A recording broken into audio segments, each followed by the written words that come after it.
So let's talk about the ways that the ACA affects healthcare and nursing today. The first effect of the ACA on healthcare is the influx of patients. It is expected that there was an increase of 20 million people who were previously uninsured and will now gain coverage. This is a drop in the uninsured rate by 43% from October 2013 to early 2016. Access on a number of measures has improved. For example, between September 2013 and March 2015, an estimated 9.4 million fewer adults had problems paying family medical bills. Similarly, quality of care has also improved on some key measures, in part thanks to the ACA's payment incentives and its Partnership for Patients initiative.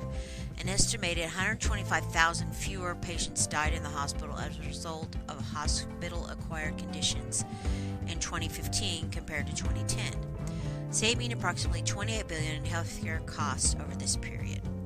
Virtually all studies on the relationship between health insurance coverage and access to medical care show that those with coverage have better access to service. This means that more people than ever before now have better access to medical services. This will take a healthy and sizable nursing workforce to meet higher demands in a field that is already facing a shortage. However, the ACA makes no provisions to provide for this workforce, like grants or scholarships or healthcare-related fields. That's left to states and private companies.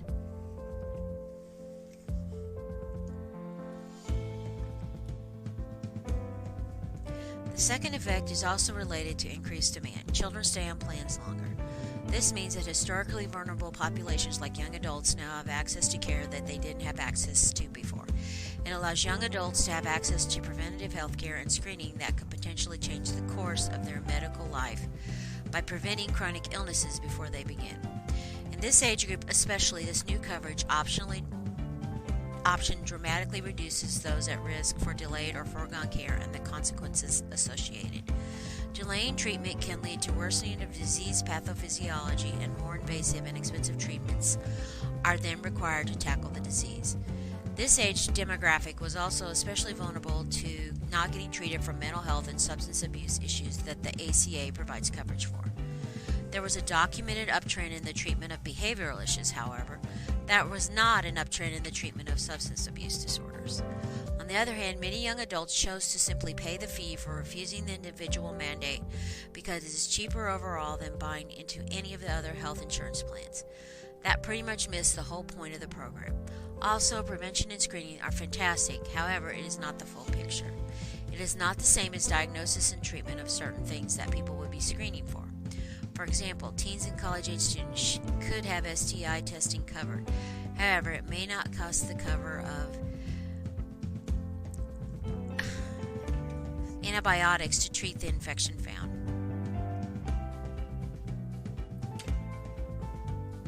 Health insurance marketplaces are unique in the fact that they give consumers lots of choices and play into free market capitalism. However, people have to reapply and reshop every year, which some don't like. The health insurance marketplace contributed an estimated 40 to 50% of the coverage gain explained by the ACA.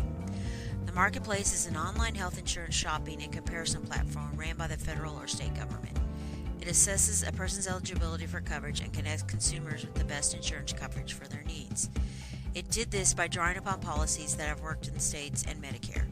It also built into its marketplace design flexibility and partnership among the executive branch, states, Congress, and insurers, which, while allowing for adaptation, has made it vulnerable to resistance. Finally, historically, insurance companies could deny coverage for those with pre-existing conditions. This means that any condition you had before enrolling in the current health insurance plan, like asthma, diabetes, cancer, or domestic violence, could potentially lead to a customer being denied health insurance coverage. The rationale behind this being that they reduce the cost of health insurance coverage for those who still receive it, thus giving more people an opportunity to afford insurance in the first place. However, others feel that it is a cruel practice that denies treatment for those who need it. So the ACA included the guaranteed issue, which prohibits insurers from denying coverage to individuals due to pre-existing conditions. This opens up access for treatment for many who would have been refused health insurance and then felt unable to seek treatment due to affordability.